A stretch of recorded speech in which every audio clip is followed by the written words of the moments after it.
Hello மக்களே, மாறன் வீரா செம இன்ட்ரெஸ்டிங்காக போயிட்டு இருக்கு. விஜயும் ராமச்சந்திரன் குடும்பம் எல்லாருமே சேர்ந்து வீட்டை விட்டு வெளியில போங்கன்னு சொல்லவும் வள்ளியம்மையும் சரியா பதிலடி கொடுக்க மாதிரி ஒரு பிளான் பண்றாங்க.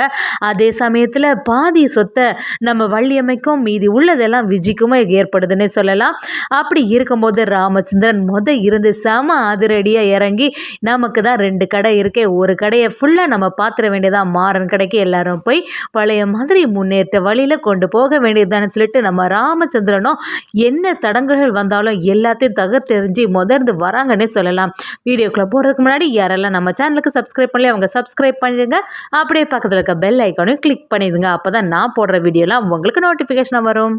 நம்ம வள்ளியம்மையும் பயங்கர ஃபீல் பண்ணிகிட்டே இருக்காங்க. இந்த வீட்டை விட்டு நம்மளால் வெளியிலேயே போக முடியாது, இந்த வீடும் நானும் தானே எப்போவுமே தனியாக இருந்தோம், உங்ககிட்ட தானே எல்லாமே சொல்லிட்டு இருந்தேன் அப்படின்னு சொல்லிட்டு அழுதுட்டு இருக்க சீனெல்லாம் செம எமோஷனலாக இருந்துச்சுன்னே சொல்லலாம்.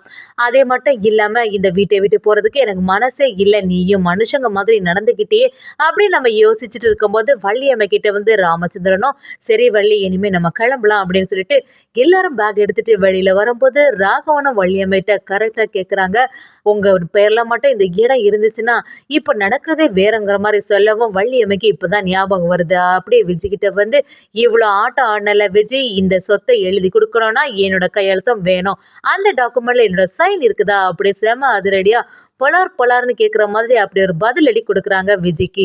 அதை பார்த்துட்டு இருந்த விஜயும் அப்படியே ஷாக் ஆகி நிற்கவும் அங்கே உள்ளவங்களும் ஆமா இவங்க சொல்றது சரிதான், இதுலயும் அவங்களுக்கு பங்கு உண்டுன்னு சொல்றாங்க. இதை கேட்டவொடனே வள்ளியம்மை சந்தோஷம் ஆகி நீங்க யாருமே வெளியில போகாண்டா, எல்லாருமே நம்ம குடும்பமா இங்கதான் இருக்கணும்னு சொல்லிட்டு கூப்பிடுறாங்க.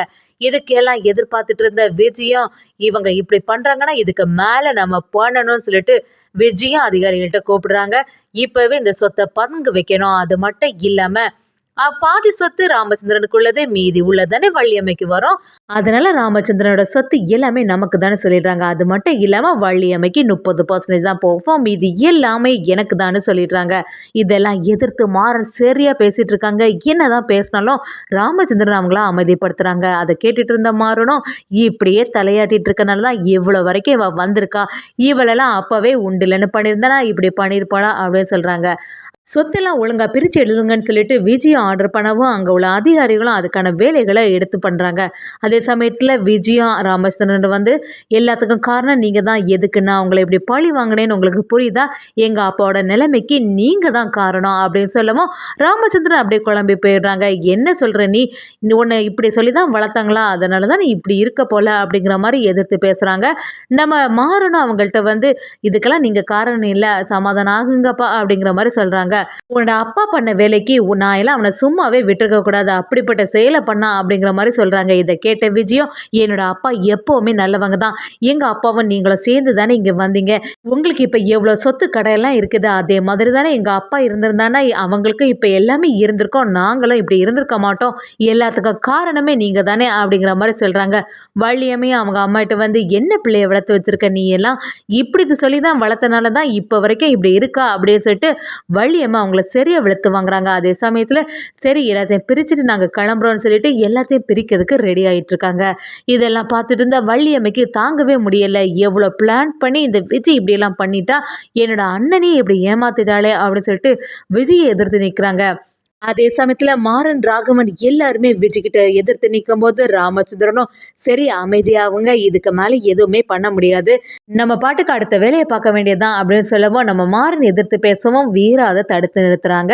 இந்த வழியா சொத்தை எல்லாத்தையுமே எழுதி கொடுத்துறாங்க. இன்னொரு பக்கம் பார்த்தீங்கன்னா வள்ளியம்மையும் ராமச்சந்திரன்கிட்ட பார்த்தீங்களான்னா இவ்வளோ வேலைகள்லாம் இந்த விஜய் பண்ணியிருக்கா, இப்போ என்ன பண்ணுறது அப்படின்னு சொல்லவும் ராமச்சந்திரனும் இப்போதைக்கு பொறுமையாக இருப்போம், எப்போவா இருந்தாலும் இவங்களெல்லாம் எதிர்த்து மீண்டும் நம்மளோட வீட்டை கரெக்டாட்டு நமக்கு மட்டும் வரது மாதிரி பார்த்துக்கலாம் அப்படின்னு சொல்லிட்டு தைரியப்படுத்துகிறாங்க. மாறனும் வீராவும் யோசிக்க ஆரம்பிக்கிறாங்க. இப்போ வேணா இந்த விஜய் ஜெயிச்சிருக்கலாம், எப்போவா இருந்தாலும் இவளை எதிர்த்து நம்ம களம் இறங்கணும் அப்படின்னு பிளானை போட ஆரம்பிக்கிறாங்க. விஜய சொத்து எல்லாம் தங்கிட்ட வந்துட்டுன்னு சொல்லிட்டு நம்ம மாறன் வீராவை செம அசால்ட்டாக பேச ஆரம்பிக்கிறாங்க. என்ன மச்சான் நீங்கள் எல்லாருமே இங்கே இருக்கீங்க, நாங்களும் இங்கே தான் இருக்கோம், அது மட்டும் இல்லாமல் பாதிக்கு மேலே உள்ள சொத்து எங்களுக்கு தான் இருக்குது, இந்த வீட்டில் பாதிக்கு மேலே பங்கு எங்களோடது, உங்களுக்கு கொஞ்சம் தானே இருக்கு அப்படிங்கிற மாதிரி பேச ஆரம்பிக்கிறாங்க. அதை கேட்ட வீராவும் டென்ஷன் ஆகி, என்ன விஜய் பேசுகிற, சொத்தெல்லாம் ஃபோர்ஜரி பண்ணி எழுது வாங்கினது மட்டும் இல்லாமல் இப்படி ஒரு வேலையெல்லாம் செய்யாதா அப்படிங்கிற மாதிரி சொல்கிறாங்க. விஜய் அவங்க அம்மாகிட்ட, பாத்தியா இந்த கடை இல்லாமல் இனி நமக்கு தான், நம்ம தான் இதுக்கு ஓனர், இந்த சாம்ராஜ்யம் முழுசும் நமக்கு தான் அப்படிங்கிற மாதிரி சிரிச்சுட்டே சொல்லிட்டு இருக்காங்க. அதை கேட்டு அவங்க அம்மாவும் கொஞ்சம் ஷாக் ஆயிறாங்க. நீ பண்ணுறது எல்லாமே சரிதான், ஆனால் எப்போவாது இந்த மாறன் எல்லாம் சும்மாவே இருக்க மாட்டான், ஏதாவது பண்ணி எல்லாத்தையும் தகர்த்து எரிஞ்சிருவான் போல அப்படிங்கிற மாதிரி சொல்லவும், விஜயும் எதுக்குமா எப்பவும் பயந்துட்டு இருக்க, இப்போ நம்ம காத்து நம்ம பக்கம் வீசுது, அதனால எதை பற்றியும் கவலைப்படாத அப்படிங்கிற மாதிரி சொல்கிறாங்க. அப்படி விஜயும் சரி கடைக்கு என்ன பேர் வைக்கலாம், அந்த கடை இது வரைக்கும் அவங்க பேரில் தானே இருந்து, இனிமே விஜய் டெக்ஸ்டைல்ஸ்னு மாற்றிட வேண்டியதுதான் அப்படிங்கிற மாதிரி யோசிக்கிறாங்க. அடுத்த நாள் பார்த்தீங்கன்னா, நம்ம மாறன், ராகவன் எல்லாருமே பயங்கர டல்லாக இருக்காங்க. இப்போ என்ன பண்ணுறதுன்னு யோசிச்சுட்டே இருக்கும்போது, நம்ம வள்ளியம்மே ராமச்சந்திரன் கிட்ட வந்து எப்போவுமே கடைக்கு ரொம்ப சந்தோஷமாக போவோம், இப்போ பாருங்கள் எல்லாமே விஜய்னால சொதப்பல் ஆயிட்டுன்னு சொல்கிறாங்க. அப்படிப்பட்ட சுச்சுவேஷன்லேயும் ராமச்சந்திரன் மனம் தளர்ந்தே போகலை. அப்படியே மாறன் எல்லார்கிட்டையும் சொல்கிறாங்க, எதுக்கு இன்னும் இங்கேயே நின்றுட்டுருக்கீங்க, எதுக்குமே வருத்தப்படாதுங்க, கண்டிப்பாக நமக்கு தான் 2 கடை இருக்குல்ல, இன்னொரு கடையை நல்லபடியாக பார்த்துக்க வேண்டியதான்னு சொல்கிறாங்க. இப்போ தான் புரியுது, அதான் மாறனோட கடை இருக்குல்ல, மாறன் கடையும் நம்ம கடை தானே, இனிமே இருந்து ஆரம்பிக்க வேண்டியதான, எல்லாரும் குளிச்சு எடுத்துட்டு வாங்க கடைக்கு போகலாம் அப்படின்னு சொல்லவும், நம்ம மாறன் அப்படியே புத்துணர்ச்சி அடைஞ்ச மாதிரி சரி உடனே கடைக்கு கிளம்பி போகலான்னு சொல்லிட்டு நம்ம மாறன், கார்த்தி, ராகவன் எல்லாரும் செம அதிரடியாக கிளம்புறதுக்கு ரெடி ஆகுறாங்க. அப்படி எல்லாரும் புத்துணர்ச்சி எடுத்து வெளியில் போகும்போது விஜயா அவங்க அம்மாவும் பார்க்குறாங்க. என்ன இப்போதைக்கு எல்லாரும் சேர்ந்த மாதிரி சந்தோஷமாக இருக்கிறீங்க, இவ்வளோ பட்டப்புறமா எப்படி தான் இவ்வளோ சந்தோஷமாக இருக்கீங்கன்னே புரிய மாட்டேங்குது அப்படின்னு சொல்லவும், நம்ம வீரா செம மாசம் வந்து பேசுறாங்க. நீ என்னதான் பண்ணாலும் எங்க ஒற்றுமையை நீ எதுவுமே பண்ண முடியாது, நாங்கள் ஒற்றுமையாக இருக்க வரைக்கும் நீ எல்லாம் எங்களை எதுவுமே பண்ண முடியாதுன்னு செம அசால்ட்டாக பேசிகிட்டு இருக்காங்க. விஜய்க்கும் ஒன்றுமே புரிய மாட்டேங்குது, எப்படியாவது இவங்களோட குடும்பத்தை அழிக்கணும்னு பார்த்தா இன்னும் கொஞ்சம் சந்தோஷமாக தான் இருக்காங்க போல், இனிமேல் இவங்கள சும்மா விடக்கூடாதுன்னு சொல்லிட்டு அவங்களோட கடையை பேரை மாற்றி நல்லபடியாக இருக்கணும்னு விஜய் ஒரு பிளானை போடுறாங்க.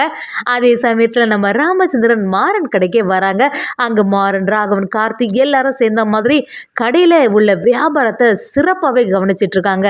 அப்படி போயிட்டு இருக்கும்போது அங்கே உள்ள மக்கள் எல்லாம் அந்த இடத்துல பார்க்குறாங்க, டெக்ஸ்டைல்ஸ் பேரை மாற்றி வச்சிருக்கு, யாருக்கா இருக்கோ அப்படின்னு யோசிக்கவும் விஜய் இதை வாங்கிட்டான்னு தெரிய வருது.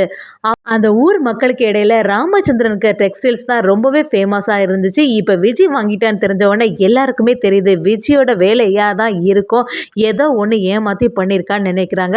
அதே சமயத்தில் அப்படி போயிட்டு இருக்கும்போது நம்ம ராமச்சந்திரன் மாறன் கடைக்க வெளியிலேயே நிற்கிறாங்க.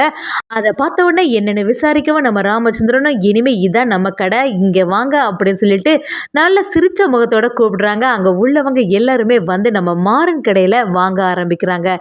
இதெல்லாம் தெரிஞ்சுக்கிட்ட விஜய் சரியா டென்ஷன் ஆகுறாங்க. அவங்க அம்மாவும் விஜய் கிட்ட வந்து, நான் தான் அப்போவே சொன்னேன்ல, யார் இந்த கடைக்கு வருவா நம்ம பேர் வச்சா அப்படின்னு செமையாக பேசிகிட்டு இருக்காங்க. அதே சமயத்தில் ராமச்சந்திரன் தளராமல் ஃபர்ஸ்ட்லேருந்தே ஆரம்பித்து ஒரு முன்னேற்ற பாதையில் கொண்டு போகிறாங்கன்னு சொல்லலாம்.